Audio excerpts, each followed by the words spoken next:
Let's bring those questions to the President National Security Advisor, Susan Rice. Thank you for joining us this morning. Let's begin with how Bowe Bergdah is doing right now. We know he's landed in Germany. What more can you tell us about how he's doing his health? Well, George, first of all, this is a joyous day. The fact that he is now safely in American hands and will be reunited with his family and his community is incredible. He's now in Landstuhl Hospital in Germany. He's going through all of the requisite evaluations and care, he is said to be walking and in good physical condition. And we look forward to the days to come in which we'll have an even better sense of how he's doing, and we look forward to when he can return to the United States, continue his rehabilitation, and be reunited with his family. Have we been able to learn anything yet about his years in captivity? It's too soon, George. You know, there's a very refined and precise protocol for how we treat and support prisoners of war who've just been released. He's going through this process of being supported and cared for and evaluated, but it's way too soon to get into the details of what transpired during his captivity. Is it true, though, that he's having trouble speaking English? George, I think his father mentioned that yesterday, but I think we ought to wait. It's really been barely 24 hours since he's been back in American hands. We need to see how he does as he goes through this evaluation. But our primary interest is in his health and well-being and his full recovery and the opportunity for him to be reunited with his parents, whom I had the privilege to meet yesterday. They're overjoyed as any of us would be as parents, and all of us are as Americans, because finally, after almost 5 years, he'll be home. And this has been an almost 5-year effort to bring him home. The U.S. has gotten close before. What made the difference this time? Well, George, things have come together. I mean, this has been something that the United States, we've been committed to getting him back, as we're committed to bringing every American taken on the battlefield back, and we never leave them behind. But this has been a process that has extended off and on over a period of almost 3 years. Toward the end of last year, we had some indications that it might be possible to return Bowe Bergdah. Those discussions mediated by the government of Qatar really came to fruition over the course of the last week. But it really wasn't until yesterday morning, just before 10:30 Eastern Time, that we knew for sure that he was back safely in American hands. As you've seen the criticism already coming in, Martha Raddatz mentioned some of it from Mike Rogers, the chairman of the House Intelligence Committee.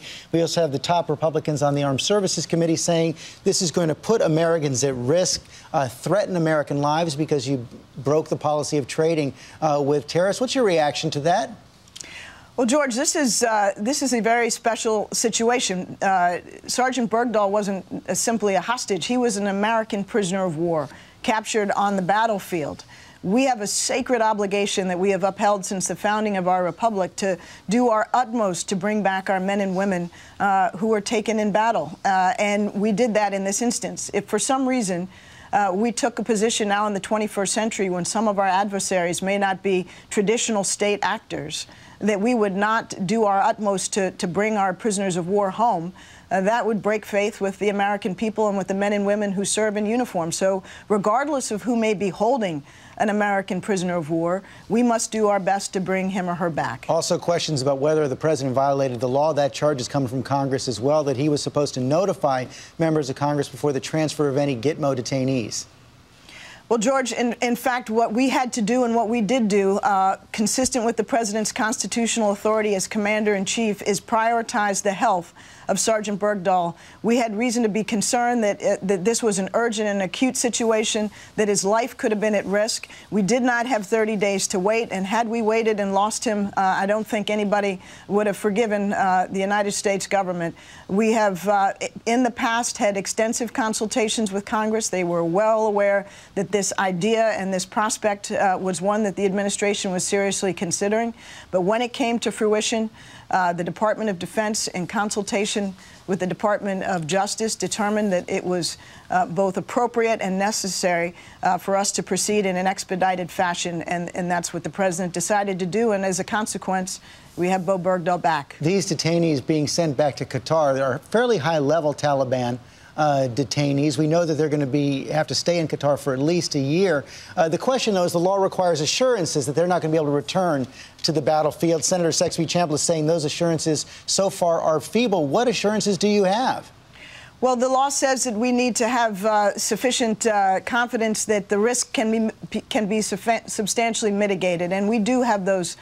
We do have that confidence based on a detailed understanding with the government of Qatar, based on President Obama's personal communication with the Emir of Qatar on Tuesday when it looked like this possibility might be imminent. And those assurances relating to the movement, the activities, the monitoring of those detainees give us confidence that they cannot and in all likelihood will not pose a significant risk to the United States, and that it is in our national interest that this transfer have been made. But what are those assurances, and what happens after a year? In the past, we have seen high-level Talibans who've been released go back to the battlefield.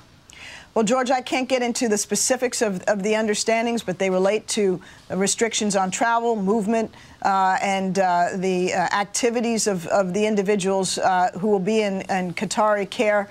But those assurances, I can tell you, are such that we are confident that the risk has been substantially mitigated, and that this is, in fact, consistent with the national security interests of the United States. Is this an opening for broader peace talks?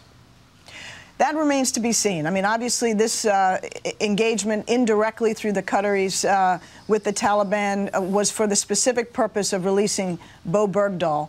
But we have long said and long hoped that there could be Afghan-led reconciliation between the government of Afghanistan and its opponents, including the Taliban. So if this exchange opens that door a little bit, then we would welcome it, and we would certainly hope that in any event that the reconciliation, which we have all long said is essential, can proceed. Finally, on this point, Sergeant Bergdah, there are a lot of questions about how he originally was captured and whether or not he had deserted, had left his post. Is that going to be investigated? And if it's found that he did indeed leave his post, will he be disciplined, or has already paid the price? Certainly, anybody who's been held in those conditions in captivity for 5 years has paid an extraordinary price. But that is really not the point. The point is that he's back. He's going to be safely reunited with his family. He served the United States with honor and distinction, and we'll have the opportunity eventually to learn what has transpired in the past years. But what's most important now is his health and well-being, that he have the opportunity to recover in peace and security and be reunited with his family, which is why this is such a joyous day. Finally, we're about to hear from Senator Ted Cruz, and the president, of course, laid out his foreign policy vision this week at West Point. Senator Cruz has criticized the administration, saying that it's been far too willing to abandon and alienate our allies and far too willing to appease and demonstrate weakness to those who would do us harm. Your response? George, the United States is the leading power on the world stage. We are recognized by everybody as such. Our military has no peer. Our economy is the strongest. We have extraordinary human and natural resources. We're reaching energy independence. We have the greatest network of alliances and friendships of any country around the world. And we are leading in a fashion that is redounding to the national security benefit of the United States. It's only the United States that can rally partners and allies to pressure a country, for example, like Iran, and bring it to the negotiating table so that we have at least the potential for a comprehensive nuclear deal that would take forever nuclear weapons off the table in Iran. The United States, working with our European partners, has rallied to isolate and pressure Russia for its activities in Ukraine. That's the kind of leadership that only the world's greatest power can bring to bear. I can't speak for Ted Cruz and what his particular perspective might be, but I can tell you when we go to Europe next week, as we will again for the second time this year, and when we went to Asia back in April, that all of our allies and partners look to us as their indispensable leader and want to work and coordinate with us closely because they know their security, our shared values, and our future depend on it. Ambassador Rice, thanks very much for your time this morning.